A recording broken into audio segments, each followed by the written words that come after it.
Ireland European কন্টিনেন্টের একটি দেশ, যার মধ্যে 97% খ্রিস্টানরা বসবাস করছে এবং বাকি 3% ইসলাম এবং অন্যান্য ধর্মের অনুসারীরা, যার অর্থ দেশটিতে মেজরিটি বা সংখ্যাগরিষ্ঠ হলো খ্রিস্টানরা।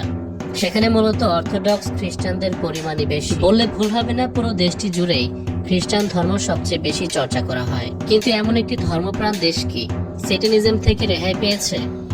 আমরা আয়ারল্যান্ডের একজন অদ্ভুত নারী সঙ্গীত শিল্পীকে দেখতে পাই। খুব সম্ভবত তার নাম হলো বাম্বি থাগ, যদি প্রোনাউন্সিয়েশন ভুল না করে থাকি তবে। কিন্তু তার অরিজিনাল নাম হচ্ছে বাম্বি রে রবিনসন, যার বর্তমান বয়স হলো 31 বছর এবং সে আয়ারল্যান্ডের মুখরোম শহরে জন্মগ্রহণ করেছিল। তার প্রত্যেকটা পিকচারে দেখা যায় সে অদ্ভুতভাবে মেকআপ করে সেজে থাকে, একদম যেন কোনো ডাইনিবিদ্যা চর্চাকারী উইচের মতো। উইচ মূলত ফিমেল সেটানিস্টদেরকে বলা হয়। পুরুষদেরকে যেরকম সেটানিস্ট বলা হয়, ড্রুড বলা হয় বা ম্যাজাই বলা হয় আইরিশ ভাষায়, ঠিক একইভাবে শয়তানবাদীদের পরিভাষা অনুযায়ী মহিলা জাদুবিদ্যা চর্চাকারীকে উইচ বলা হয়। এবং উইচক্রাফটে বা ডাইনিবিদ্যা চর্চায় যা কিছু প্রয়োজন পড়ে, মোমবাতি, মানুষের স্কাল, বোনস এবং পেন্টাস্কেল বা পেন্টাগ্রাম, এই সবই বাম্বি থাগ নামক এই সিঙ্গারকে ব্যবহার করতে দেখা যায়। তার এই অদ্ভুত সাজ দেখে যে কোনো মানুষেরই গা গুলিয়ে উঠতে বাধ্য। হাতে বড় বড় নখ, ব্ল্যাক আইল্যাশেস এবং লিপস্টিক, মাথায় অদ্ভুত আঁকাবাঁকা শিং, তার মাঝে আবার গোলাকৃতির ক্রিসেন্ট মুন, যার দ্বারা পৌত্তলিক ধর্মের দ্য মুন গডেস বা চন্দ্র দেবীকে বোঝানো হয়। ইজিপশিয়ান মিথোলজিতে মুন গডেসকে সিম্বলাইজ করতে তার মাথার উপর এরকম একটি ক্রিসেন্ট গোলাকৃতির মুন দেখানো হয়েছে।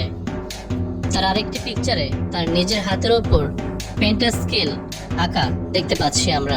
এছাড়াও সে নিজের মাথাটি এমন ভাবে ধরে আছে যেন সে কোনো খুলি বা স্কাল ধরে আছে। আজ থেকে 2 সপ্তাহ আগে ইউরোভিশন 2022 নামক আয়ারল্যান্ডের একটি কন্টেস্টে সে তার বোমসডে ব্লু নামক মিউজিক এবং সেই মিউজিকের সাথে স্টেজ পারফরমেন্স করে, যেটা আসলে খুবই অদ্ভুত এবং ক্রিপি ছিল।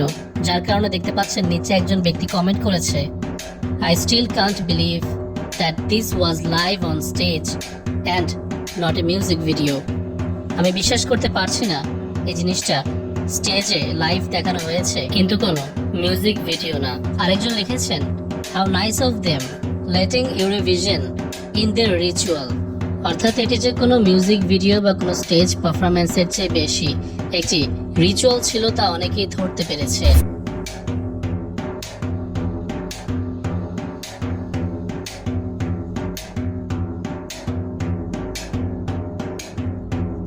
এখানে দেখতে পাচ্ছেন সে একটি সার্কেল তৈরি করেছে আর সেই সার্কেল জুড়ে মোমবাতি জ্বালানো।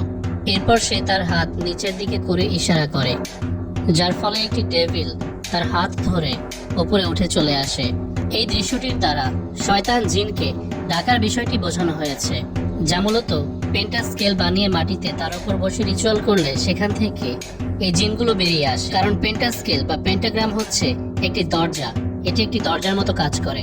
এরপর আমরা দেখতে পাই 2 সিংহের মাঝখানে গোলাকৃতির চন্দ্র, যে সিম্বলটি দেখিয়ে ইজিপ্টের গডেস আইসিস দেবীকে রিপ্রেজেন্ট করা হয়।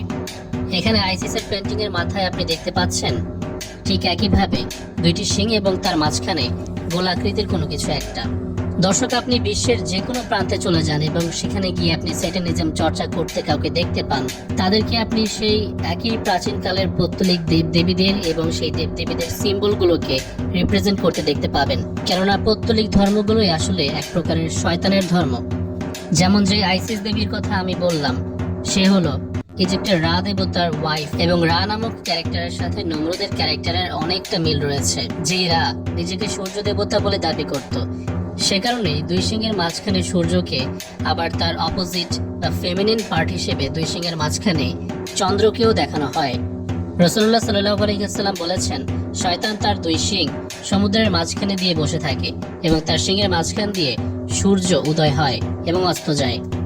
যে সময়টিতে পৌত্তলিকরা সূর্য নমস্কার বা সূর্যকে নমস্কার করে সূর্যকে উপাসনা করে, মানে তার মানে ইনডিরেক্টলি শয়তানকে উপাসনা করে। তো যার কারণে ওদেরকে আপনি বারবার এই সিম্বলগুলো দেখাতে দেখবেন। এখানে দেখুন খোলাখুলি ভাবে স্টেজের উপরে শয়তানি কাজ কারবার এবং শয়তানের সাথে নাচানাচি করছে। এখানে দেখুন সে যেখান থেকে শয়তানকে বের করেছিল তা স্পষ্ট দেখিয়েছে। এর উপরে আমরা 5 পয়েন্টেড পেন্টাগ্রাম আঁকা দেখতে পাচ্ছি, যেটির উপর সে বসে রিচুয়ালগুলো করছে।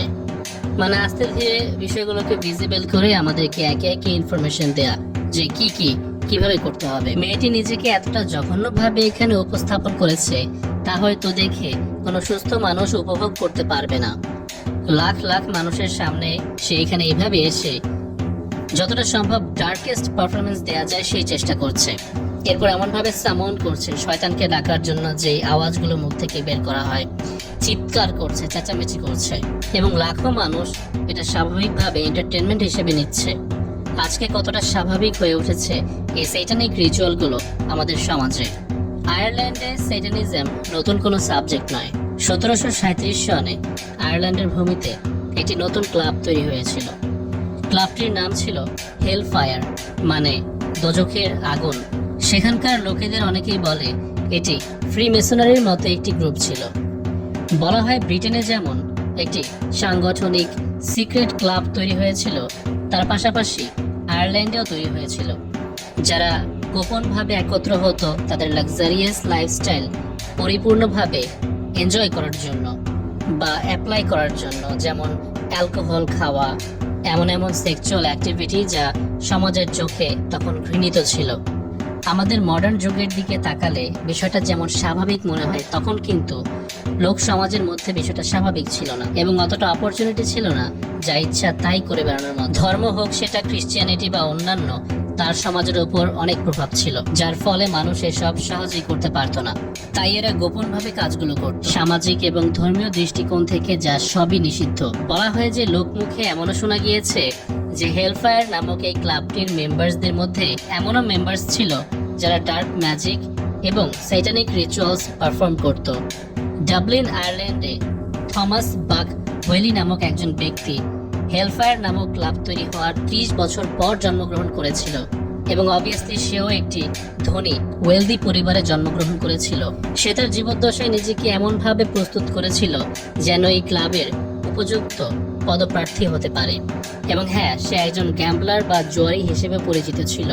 এমনকি এদের মধ্যে কিছু মেম্বারদের মার্ডার কেসের জন্য গ্রেফতার করা হয়েছে। এদের বেশিরভাগ মিটিং ডাবলিনে সংগঠিত হতো। একত্রে যখন এরা বিভিন্ন রকমের নেশা জাতীয় জিনিস খাওয়ার জন্য বসতো, তখন তারা তাদের টেবিলের একটি চেয়ার ফাঁকা রাখতো এবং সেটি টেবিলের জন্য। এবং ওরা যে ম্যাসকট ব্যবহার করত সেটি ছিল একটি কালো বেড়ালের। সুতরাং এদের ইতিহাস থেকে বোঝা যায় যে এগুলো আইরিশদের জন্য খুব একটা নতুন কিছু না। এখানে দেখুন একজন ব্যক্তি এই ভিডিওর নিচে কমেন্ট করেছে, as an Irish person I can confirm that this is what we do each day। মানে সে বলছে আয়ারল্যান্ডের বাসিন্দা হিসেবে আমি বলতে পারি যে এগুলো আমরা প্রতিদিনই করে থাকি। তো এটা তাদের কাছে কতটা কমন হয়ে উঠেছে তা বোঝাই যাচ্ছে। সো দর্শক, এই হলো ইউরোপের অবস্থা।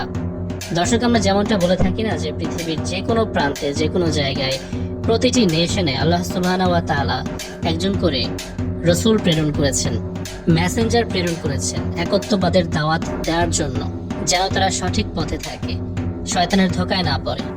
এর মানে পৃথিবীর সব জায়গায় শয়তানের ধোকা আছে, সেটা যে কোনো continent, Europe, Asia, Africa, everywhere. এমন কোনো জায়গা বাদ নেই যেখানে শয়তান মানুষদের ধোকা দিচ্ছে না। তো আজকের জন্য এতটুকুই থাক। আশা করছি ভিডিওটি ভালো লেগেছে। ভিডিওটি ভালো লেগে থাকলে অবশ্যই লাইক করতে ভুলবেন না।